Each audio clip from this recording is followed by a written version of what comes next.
Hi, and welcome to Kidney Plugged In. It's December, and that means it's time for the Kidney Foundation's Winter Raffle. And on this episode, we'll tell you all about the incredible prizes to be won in the Winter Raffle put on by the BC and Yukon branch. Then you'll meet Cris and her son, Mitch. Mitch is a kidney patient and recent kidney transplant recipient. They're here to share Mitch's personal story of his 5-year journey with kidney disease, from his devastating diagnosis through an unrelenting series of setbacks to the eventual triumph of a kidney transplant. Cris and her son Mitch have taken every step of this journey together, and you'll see and hear why Cris proudly describes her son as simply indestructible. Please stay with us because you'll meet this inspiring mother and son duo next, right here on Kidney Plugged In.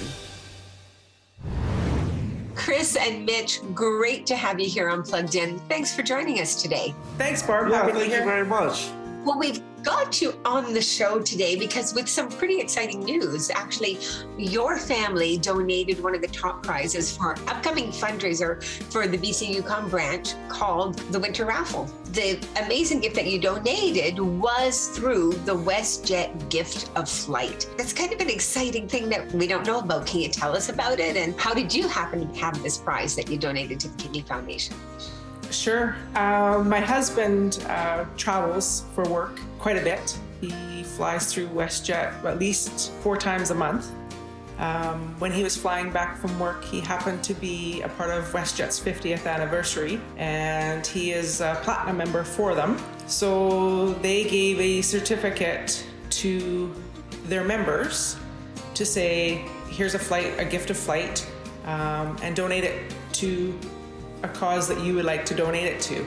So the two of us chatted about it, and with Mitch having had a recent kidney transplant, we felt that that was the best place to give that donation to.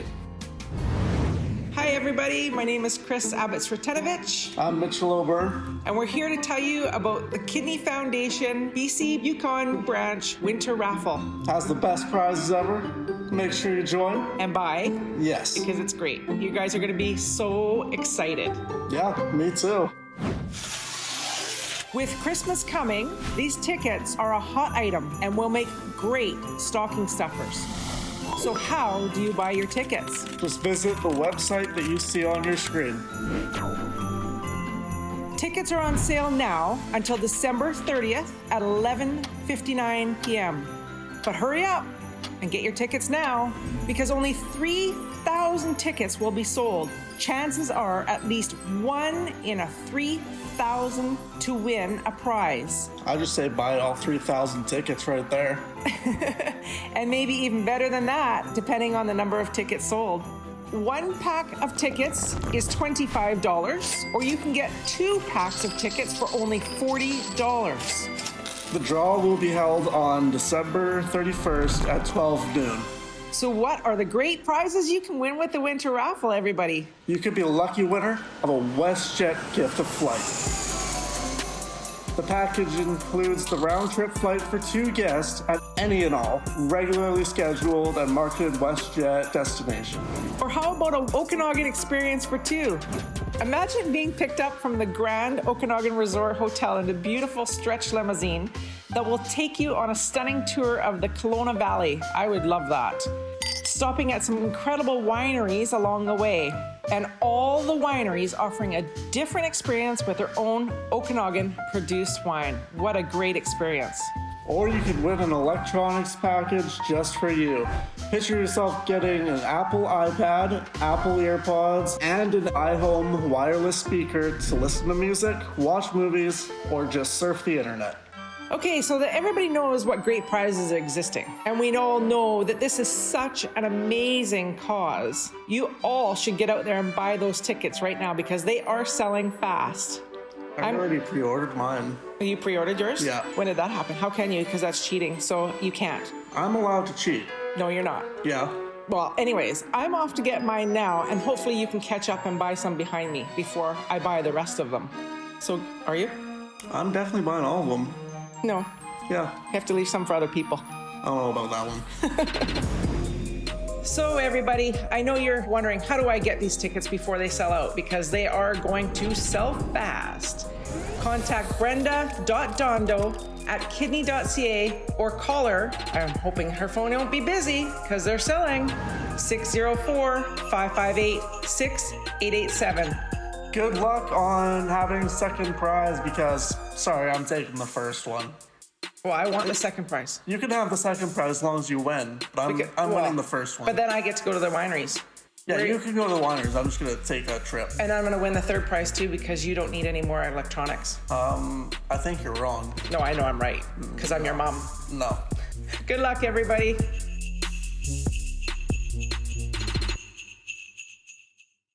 Hey, honey, I lost the list for Jason's birthday thing. Obviously, hamburger, cakes. No, not hamburger cakes. Hamburgers and cake. And buns, sausage. Okay. Ooh, eye candy. Is it a full moon tonight? People are being weird. And don't forget to make the Facebook event private this time. Okay, bye.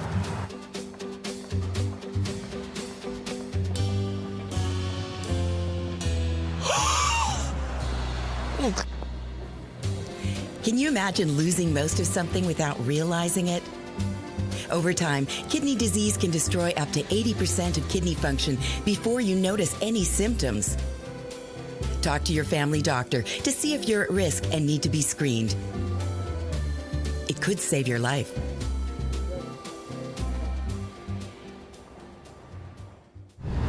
Cris, your family decided to pay it forward, so to speak, and donate the Westjet gift of flight that you'd received to the Kidney Foundation because your son been diagnosed with kidney disease. So can you take us back to the beginning and really tell us what led to his diagnosis and started you on that journey? The whole thing started when he was 19. Yeah. Today he is 24, but when he was 19 and a half, he became quite ill after being very, very healthy. We ended up taking him to the hospital. He doesn't remember a whole lot of it because he was actually coughing up blood at the time. We went to the hospital where they said it was going to be a long night. And that evening, within 5 hours, he was transferred to the ICU. It was surreal because at that time we thought it was just pneumonia. That it was a bad case of pneumonia. That evening when we were in the ICU, they said to me his kidneys were starting to shut down, but they had no idea why.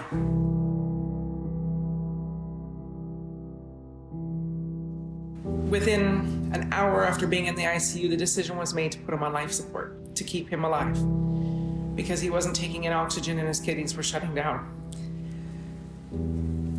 The next day, the decision was made to take him to higher care and move him to a higher care facility, at which time we went to this facility and the wonderful team of physicians there, especially a nephrologist that works at that hospital, said to me that she felt it was a disease called good Pasture syndrome, which is a rare autoimmune disease, and most people have never heard of it, including doctors, because it is so rare.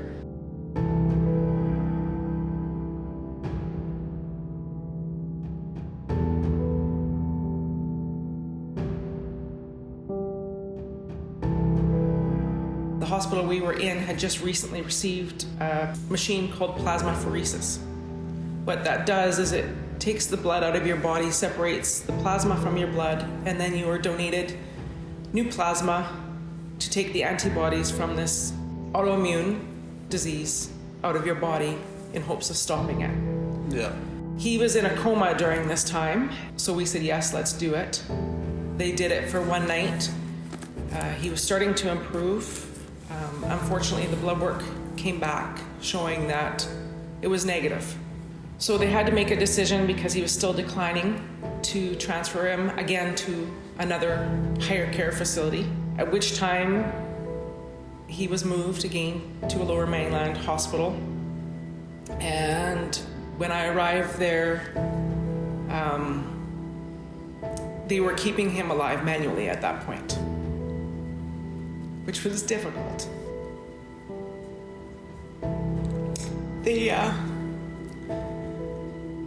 At that point, they gave my son less than 5% chance of survival.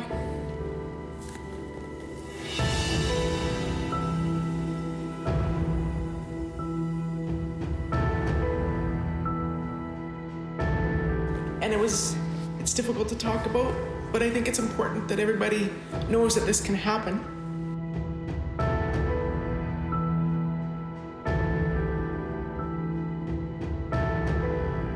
He stayed in that hospital for 8 weeks in a coma.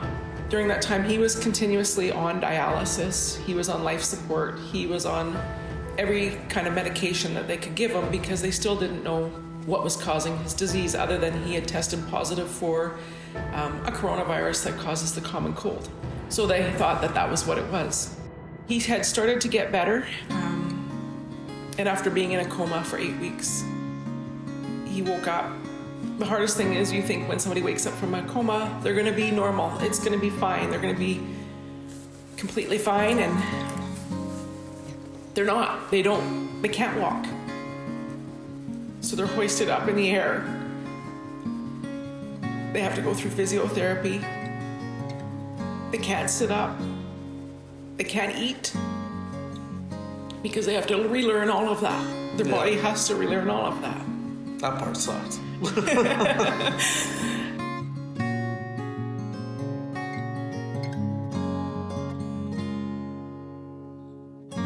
He went through drug withdrawals because of all the medication that they had to give him in the hospital to keep him alive. And it was a journey. After 10 weeks, he was released from the hospital. Yeah. And the saga doesn't end there. Mitch's kidneys and lungs were shutting down. Things were really touch and go, as you say, for a couple of months there. Must have been a devastating time in your life. Can you share with us your feelings, your fears? What was going through your mind at this time? I mean, in the beginning, he doesn't recall actually going to the hospital. I remember seeing my cousin there, but that's about it. Because everything was hitting him so quickly, I guess that's the way of the body protecting itself, is to not allow you to remember that. So what he went through, he went from not remembering being sick to waking up with tubes in his mouth and waking up from a coma and not totally understanding where he was.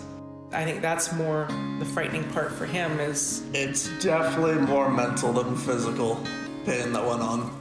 My goodness. And how are you holding it together, Cris? Some days she can't. Some days it's hard. It's really difficult because that was just the first part of the journey. And the journey just kept continuing. Cris and Mitch, you are both so inspirational, and this is such an important story to share. Can you stay with us a bit longer here on Plugged In? Absolutely. Yeah.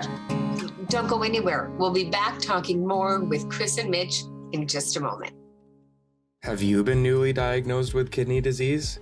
Everyone's case is unique, but you are not alone. Many people can still find themselves overwhelmed when they are first diagnosed. For some individuals, it can be difficult to find answers to all the questions and issues they're facing. The Kidney Foundation of Canada is here to help navigate what living with kidney disease means for you.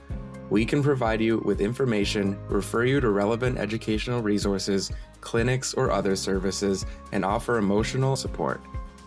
Check out the programs, services, peer support, and resources that are offered in your region.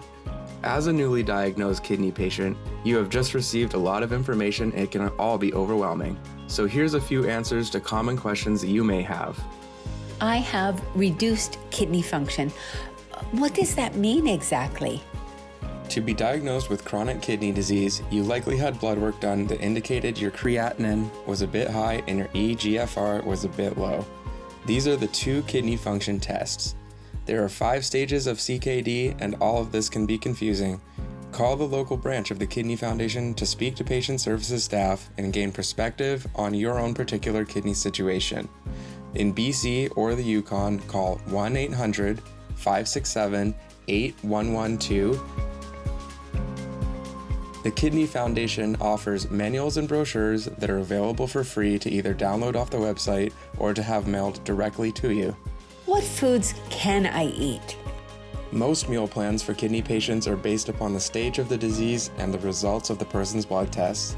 Ask your doctor if you need to limit or augment any minerals like potassium or phosphorus in your diet. You need to understand what your own nutritional needs are, and the staff at the Kidney Foundation branch may be able to assist with this. The Kidney Community Kitchen is a great online resource once you know what your dietary needs are. Who can I talk to? Please contact program staff at the Kidney Foundation to discuss your situation. Also, there is a peer support program if you would like to talk to someone who has been through a diagnosis of kidney disease. How can the Kidney Foundation help me? The Kidney Foundation have many programs and services that can help you navigate your new diagnosis. Although everyone's case is unique, remember that you are not alone. The Kidney Foundation is here to help. You may reach us by calling 1-800-567-8112. So when Mitch pulled through and he was able to leave Surrey Memorial Hospital, there were still a lot of challenges that lay ahead. Can you talk to us about some of those? Yeah, for me, I knew that there was going to be challenges ahead, just because he was in a wheelchair when he came home. You know, he did have some oxygen supplementation, and you know, he needed my assistance to get into showers and stuff like that. Yeah, when I got out of the hospital, that was tough. I had trouble walking completely. My muscles pretty much didn't work. So, yeah, it didn't go well at first, but eventually I got there. I'd say actually swimming helped me the most with learning how to walk and stuff like that. Just moving the arms and legs. He was able to get out of the wheelchair and walk again, have showers on his own, because that's something that we take for granted, that you can't even get into a shower on your own. You can't walk, you can't get into a car, it's crazy. He was getting better, and one of the medications that he was on, prednisone, they started to taper that down. Unfortunately, the disease wasn't through with him, because at this time they did not know he had the disease. The prednisone started tapering down and he started getting sick again. Yeah. So we took him back into the hospital, at which time a decision was made to do a kidney biopsy. The kidney biopsy showed that he had good Pasture syndrome. So even though he had had a negative test, it was positive. So he was sent back to another higher care facility in Vancouver, where he was in the hospital again for 6 weeks doing plasmapheresis. And that was tough because they put him on high dose steroids, and he went from a 200-pound young man to a 300-pound young man, and has stretch marks all over his body because of it. Yeah. And you can tell them how much pain that was. Yeah, I was pretty much ripping apart. I remember waking up with blood in my bed, stuff like that. That part wasn't fun. But the relief and my gosh, just knowing that my son survived. And to be honest, we have the most incredible team of doctors at every single hospital in the Lower Mainland. And not just doctors, nurses, people who bring in food, the janitorial staff. I mean, my gosh, I used to sit and say when my son played hockey, we'd get in an accident, and why do we have to wait 4 hours at a hospital? But when there's a true emergency, makes sense why. Amazing. Like I will be forever grateful. So the healthcare team, they were your lifeline. All the healthcare team. Not just for Mitch on the medical side, but also for me. Yeah, for you. More of my story coming up next on Kidney Plugged In. Life can be unpredictable. Anything from a flood, wildfire, earthquake, or even a pandemic may affect the availability of dialysis services. Being prepared can save your life. Don't wait until an emergency happens. Take the steps to be ready now. Have your copy of the Emergency Preparedness Information for Dialysis Patients booklet on hand and keep it updated with your personal information. Keep a list of your current medications with you and always have at least 3 days supply on hand. Make an emergency pack. It should last 72 hours. Carry a BC Renal Emergency Wallet card with you. After a disaster strikes, follow these rules to stay safe. Stay at home if you can. If you are hurt, go to a hospital. Begin the emergency renal diet. Wait for instructions. Keep radio, TV, and phone on if possible. Dialysis patients should be prepared to have dialysis day or night or at another dialysis unit. Need help? Go to bcrenal.ca, health info, emergency preparedness to get started. Download important documents you will need in the event of a disaster. Get prepared. It can save your life. Let's see, so kidney is these are my grandpa's kidney stones. They're very precious. Kidney is a bone in your back that helps you turn.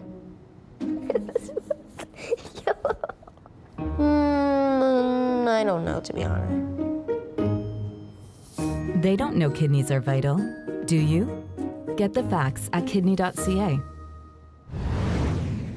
Mitch, I noticed on the right-hand side of your neck, you have a date. Yep, that's the date I first went into the hospital. Everything kind of started from there.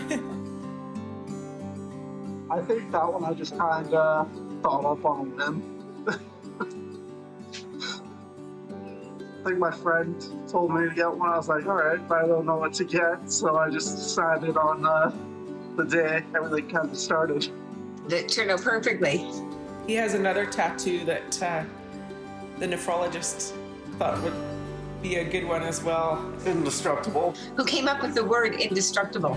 What was the inspiration behind that? My doctor, Susan Cooper, my nephrologist. But they kind of put it on sideways. So, can't really fix that. Wow. And that says it all. That probably sums up who you are. Indestructible. And as a family unit, what you have gone through. That is quite amazing. Cris and her son Mitch will share more of Mitch's journey on the next episode of Kidney Plugged In. Please join us. Excellent kidney health, optimal quality of life, and a cure for kidney disease.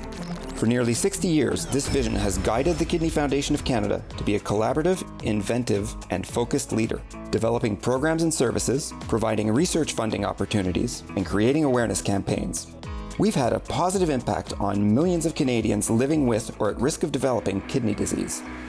The Kidney Foundation has a long-standing history of prioritizing, developing, and supporting Canadian and international efforts in kidney-related research. Canadian researchers can apply for research support through our yearly grant competitions, which support everything from capacity building for new trainees to basic biomedical research to clinical developments and allied health-focused projects. The Foundation values insight from those impacted by kidney disease, caregivers, partners, and researchers, and ensures that we continue to support and build a research portfolio that is reflective of community needs.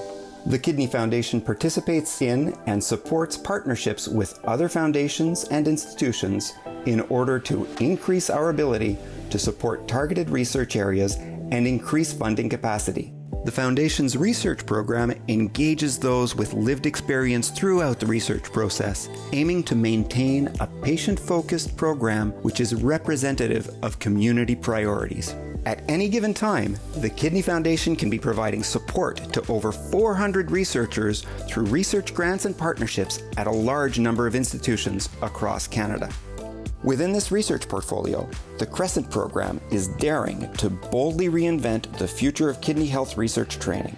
Collaboratively developed with the Canadian Society of Nephrology and the Canadian Institutes of Health Research, Institute for Nutrition, Metabolism, and Diabetes, the Crescent Early Career Training Program successfully enhances capacity while fostering collaboration and knowledge translation for the next generation of kidney health leaders. As one of the most mature health charities in Canada, the Kidney Foundation has always demonstrated that research is one of our top priorities. Our research program continues to strive for quantifiable change and an end to kidney disease in Canada. This continues to be made possible through the commitment of our researchers and clinicians and the dedication of those directly impacted by kidney disease, their caregivers, and our kidney community. The future of kidney research in Canada is bright. The Kidney Foundation provides much more than research funding and the hope it brings. The Kidney Foundation provides support and educational materials and builds communities so patients know they're not alone. Short-term financial assistance helps bridge gaps in resources when patients need emergency funds. Educational resources include comprehensive patient manuals and a multitude of brochures and fact sheets. Content is produced in partnership with renal and allied health professionals and distributed free of charge through renal units or directly to patients. Peer support gives patients someone to talk to who understands because of their own experience. Webinars and virtual patient forums have proven a popular and effective way to keep people up to date and connected in this unprecedented time. Kidney Community Kitchen aims to make food and cooking as easy and fun as possible for a population that has been told many foods are off limits. We are grateful for the many partners and funders who help us in supporting innovative research and providing crucial services, and we're proud of our ongoing collaborations. Our kidney community is strong. We're stronger because of the engagement and support from people like you. On behalf of those impacted by kidney disease, thank you. Hi, Cris and Mitch. Welcome to the show. Welcome to Plugged In. Hey, happy to be here. Great to be here, Barb. Nice to meet you.